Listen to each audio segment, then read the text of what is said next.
Assalamualaikum warahmatullahi wabarakatuh. Perkenalkan, saya Intan Dewi Anggraini dari kelas 11-2 ingin membuat video penjelasan tentang computational thinking atau berpikir komputasional. Kira-kira berpikir komputasional itu apa ya?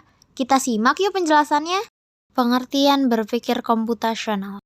Berpikir komputasional adalah sebuah konsep atau cara untuk mengamati masalah dan mencari solusi dari permasalahan tersebut dengan menerapkan teknologi ilmu komputer.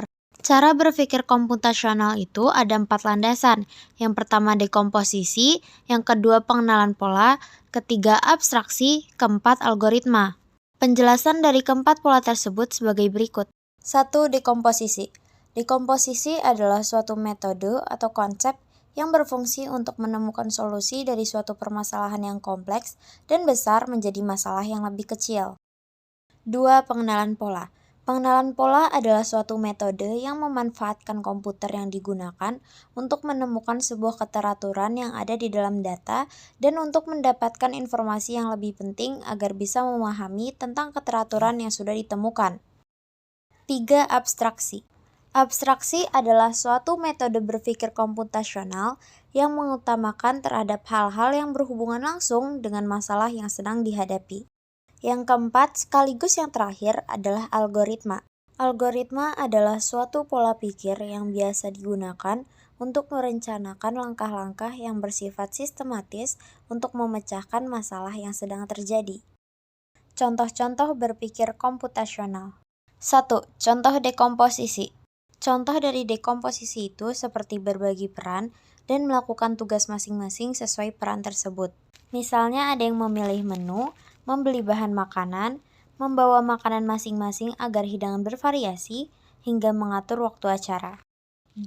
Contoh pengenalan pola. Contoh dari pengenalan pola yaitu smartphone kalian yang bisa mengenali wajah dan suara kalian.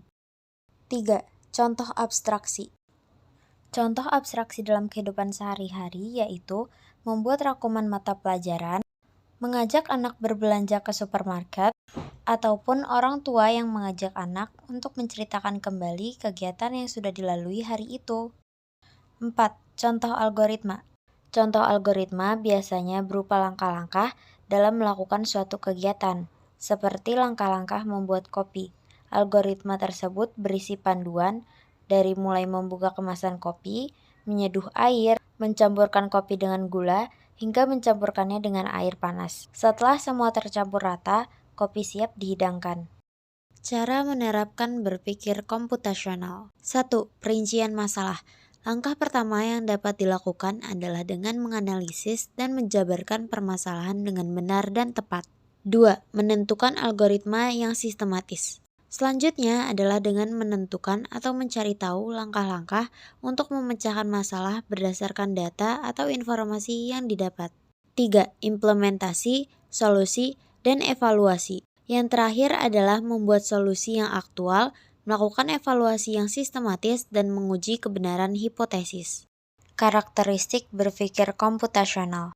1. Mampu merumuskan dan menyelesaikan masalah menggunakan perangkat komputer atau perangkat digital. 2. Mampu mengelompokkan dan menganalisis data. 3. Dapat merepresentasikan data secara abstrak menggunakan model atau simulasi.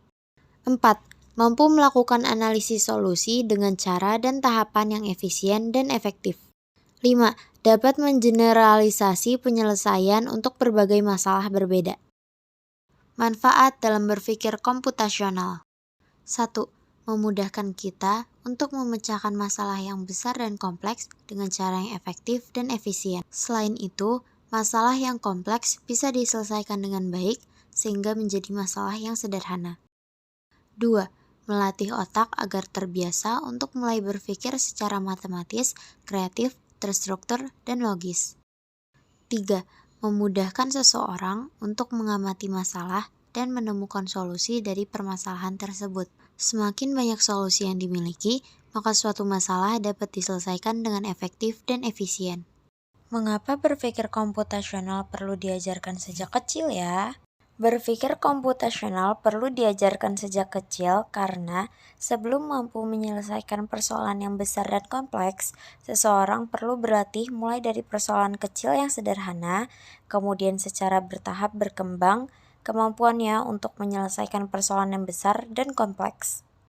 Kesimpulannya adalah, dengan berpikir komputasional, seseorang akan mudah untuk mengamati masalah, mencari solusi dari suatu permasalahan, memecahkan permasalahan, dan dapat mengembangkan solusi atau pemecahan masalah. Selain itu, berpikir komputasional mengasah diri kita untuk berpikir lebih efektif dan efisien. Sepertinya video penjelasan dari saya sudah cukup. Kurang lebihnya mohon maaf. Wassalamualaikum warahmatullahi wabarakatuh.